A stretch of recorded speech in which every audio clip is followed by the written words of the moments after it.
It's even broader than that.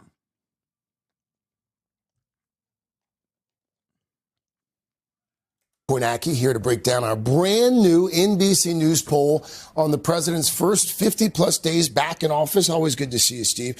So here we are, 8 weeks in. President Trump, voters responding to some of his policies. What do the numbers tell you about where the president stands right now? Yeah, it's interesting, Craig. A lot of activity these past 2 months. Here's the approval rating for Donald Trump in our new poll. 47% of voters say they like the job he's doing. Now, put this in some context because I think this is the interesting part. Historically, these are all the modern presidents at this point, after just coming to office. Obama, George W. Bush. You can see at the bottom of the list would be Donald Trump at 47%. So historically speaking, this is low. However, if you compare it to Donald Trump's first term in 2017, this is actually about as good as Trump has done, a 47% approval rating in our poll. Also, what it suggests is that since the election, he hasn't grown his support, but that coalition that elected him still for right now does seem to be with him. Hasn't lost the support either.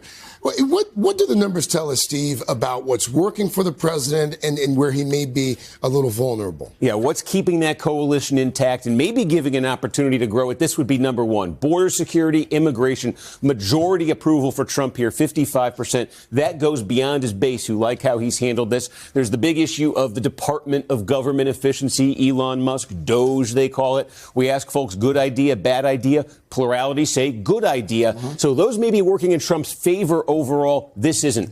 The economy, inflation, two issues obviously that powered him to the White House. His approval rating on the economy, 44%. Inflation, just 42%. Majority. Dude.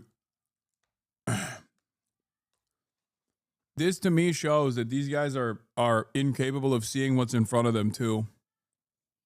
Like his support hasn't even diminished on the issue of the economy, as the economy has continued on the same trajectory, if not gotten worse. And these guys are not like, these guys aren't even being like, yeah, no, things are still bad.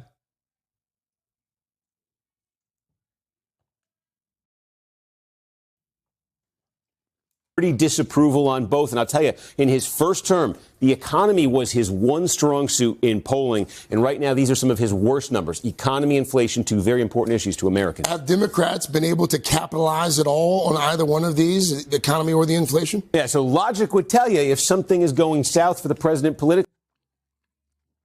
No, they have not. No, they have not.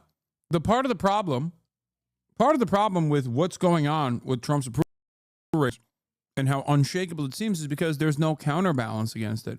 There is no response coming from the Democratic establishment that actively communicates why people are feeling this harm and how Trump is fucking their lives over.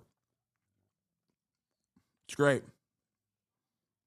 Wonderful stuff overall. It should help his opponents, and yet take a look at this. We ask folks their opinion of each party. It's not great for either one, positive or negative, but holy smokes, look at this, 27-55. They are 28 points, the Democrats, underwater on this, more negative than positive. And put this in context, the history of our NBC poll asking about the two parties. This negative 28 for Democrats is the worst ever recorded, and this is what's happened since the election. It's just fallen off a cliff for them. The worst ever recorded? Yes, for a party in our poll. Yep. Hey, thanks for watching. And don't forget, you can catch.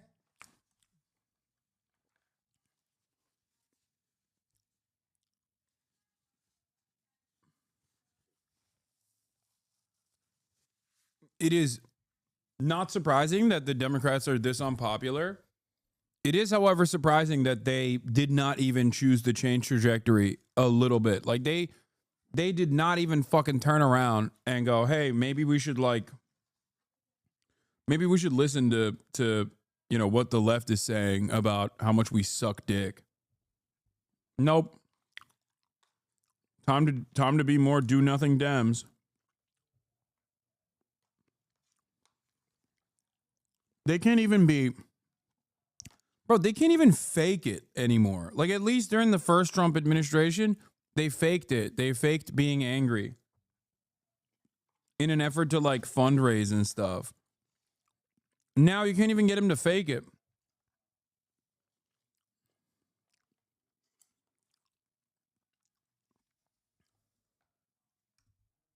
It's crazy.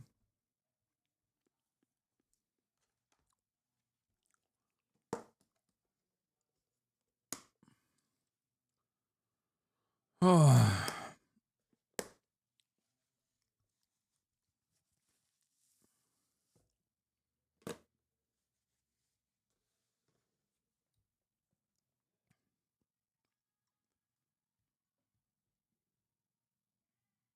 What? I already finished the thread. There's a Harry Enton on the CNN poll. There's a Harry Enton CNN poll as well on how unpopular the Democrats are. Say, Democrats, call your office. You know, we're March Madness times. Terrible, terrible, terrible, to quote the great Charles Barkley. View Democratic Party favorably. CNN SRS, look at this, 29%. NBC News, you want to go lower than that? How about 27%? Both are record lows. The lowest going back to 1992 in CNN polling. The lowest going back on record to 1990 in NBC News polling. The majority of Americans hold an unfavorable or negative view of the Democratic Party at this point. All I can say is I'm a big fan of the oldies, so I'm going to quote Chubby Checker. How low can you go? Nice. Well done. With that, what about congressional Democrats specifically? Yeah, what about congressional Democrats specifically? You think these numbers are low. How about this one? Holy Toledo. Voters' views of the Democrats in Congress among all voters disapprove, 68%. And look at the approved number, just 21%, even lower than the Democratic Party at large. This is the lowest on record for Democrats, according to Quinnipiac University polling. You think these numbers are bad? Let's go to this side of the screen. We'll look how. I hate to say I told you so. First of all, Mike, you don't hate to say I told you so. You love saying it. But also, I didn't predict anything opposite of this. Like, yes, I'm familiar with the lack of interest from the Democratic Party. I said that it wasn't going to turn into fucking hashtag resistance liberalism like it did last time. And that, yes, people would honestly be even more frustrated as a consequence of this. The difference that you and I have, the difference in opinion that you and I have on this matter is that I'm not so confident that the Democratic Party is going to give way to a third party at all, and they're going to use whatever like remainder of the infrastructure they have to actively destroy third party initiatives, third party moments. So, I don't think that we're out of this yet. You know. I don't think that we're out of this at all. I don't know. I don't know how we get out of this to begin with, but like, yes, I am also aware and said that this was most likely going to happen, and it is happening. The problem is, I don't even know how to get out of this. Like, I don't know how to get out of this situation with or without the Democratic Party. We're fucking cooked.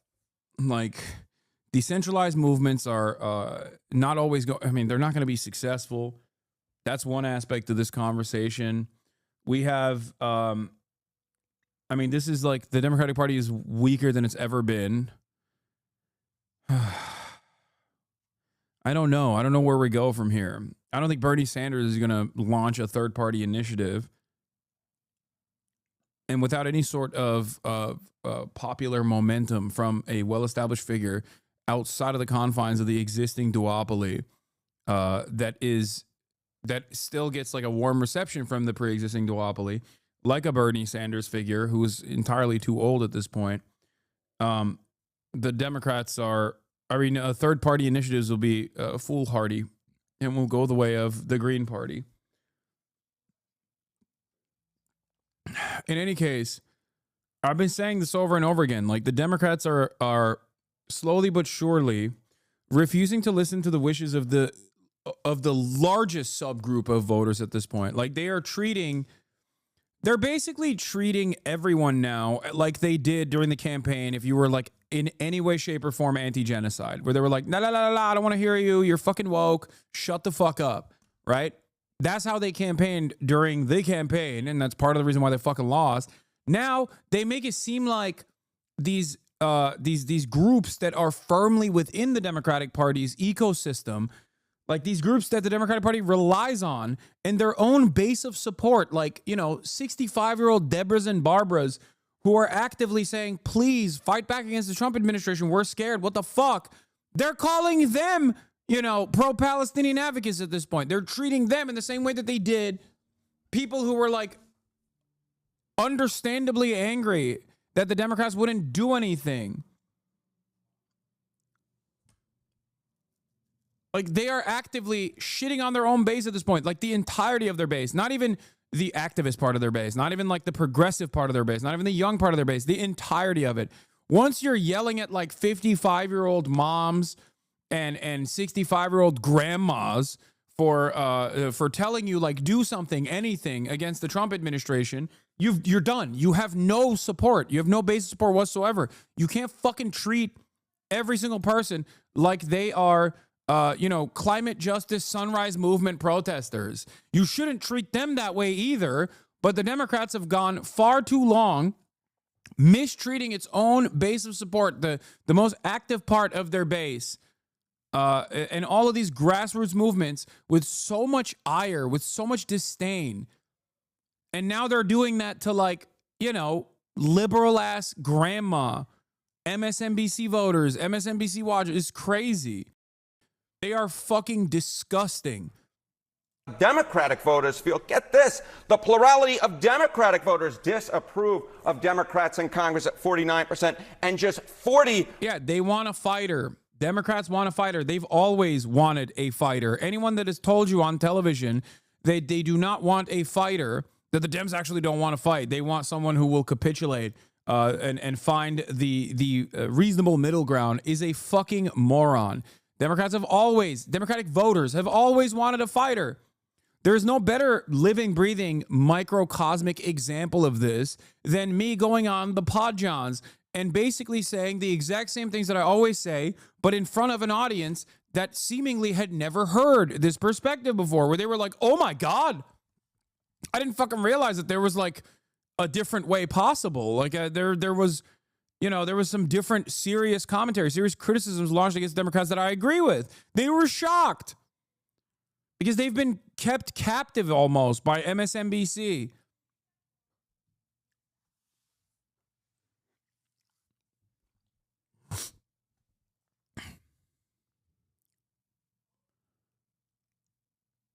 It's truly alarming. Percent approve.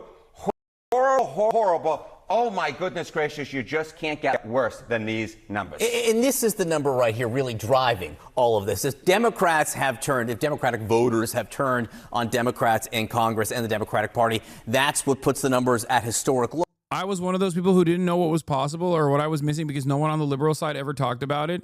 Well, I'm glad you're here now. I'm glad that you're here, and I'm glad that you're seeing that we're not like fucking scary monsters in the way that like liberals actively present us.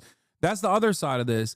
Not the Pod Johns. They're fine. But there are a lot of like liberal content creators out there, even in independent media on YouTube and whatnot, who basically spend all of their time shitting on people like myself, shitting on people to the left of them. And the reason why they do that is because they want to do poison welling. Okay? I mean, they want to well poison. They want to poison the well. They want to poison the well before you actually ever, on accident, reach my commentary, so that whenever you come in here, you don't have any sort of like charitability. You don't have any sort of charitability to the positions that I'm advocating for, and you immediately see me as like a hostile figure.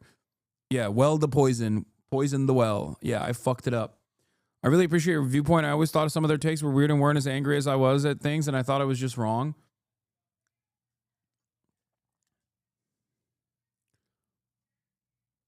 Poison Wellington.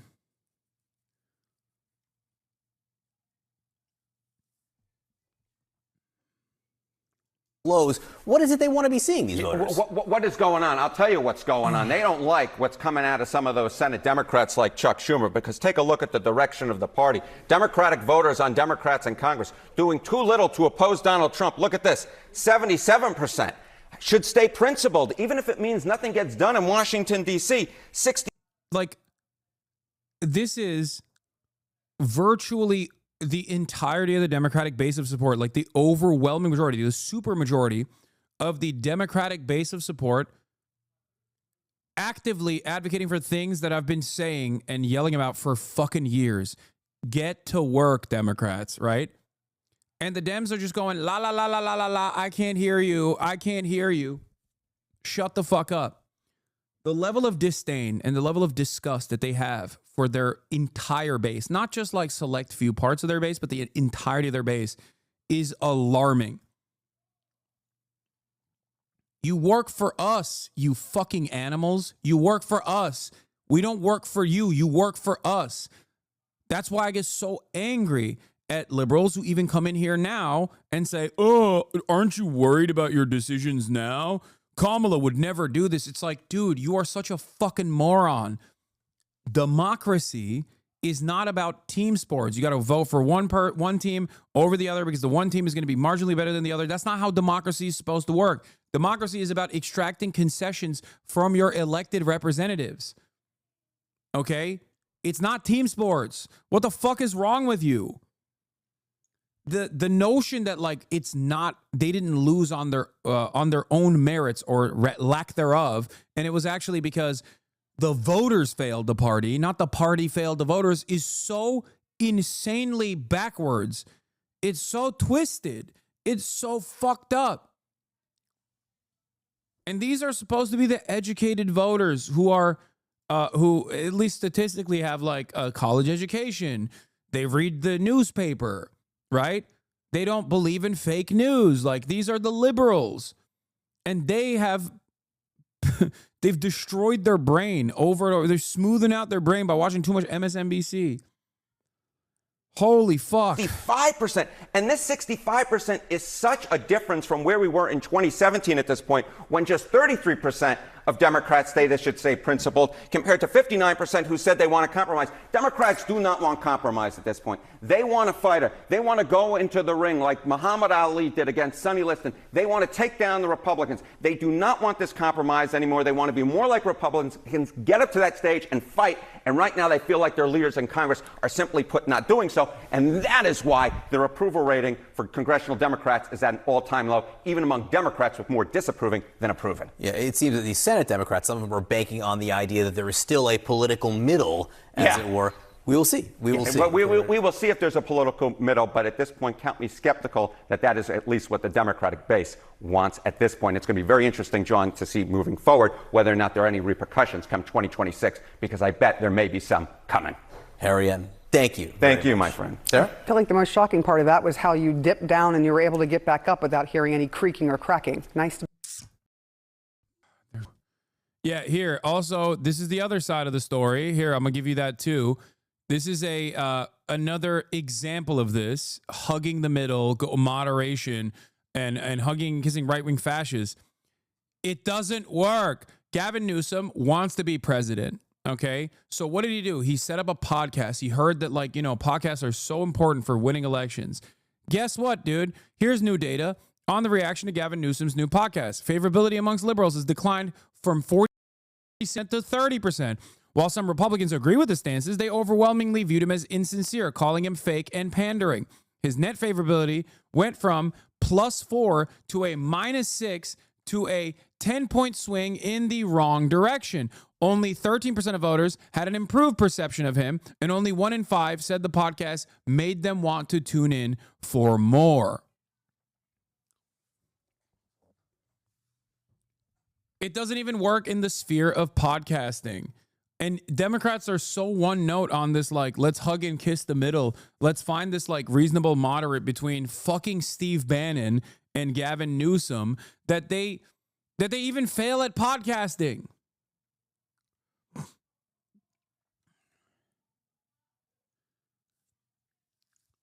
I don't understand what these guys are doing. It feels like they just look to some of the most historically unpopular figures like Kyrsten Sinema or Joe Manchin within the Democratic Party, and they're like, we need to be more like that. Why? What are you doing? Why are you doing this? Like, you're at this point, it's just a podcast, right? It's just a podcast. You want to win an election, don't you? You want to win elections. You want to fucking have a successful podcast. It doesn't make any fucking sense whatsoever to behave like this, to operate like this. It doesn't make sense at all.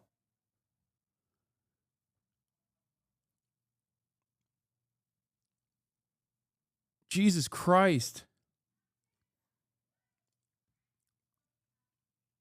They're eroding. Looks like Democrats are saying we don't want to hug the middle. New NPC poll shows 2-1 Democratic leaders to fight back, even if it means partisan gridlock.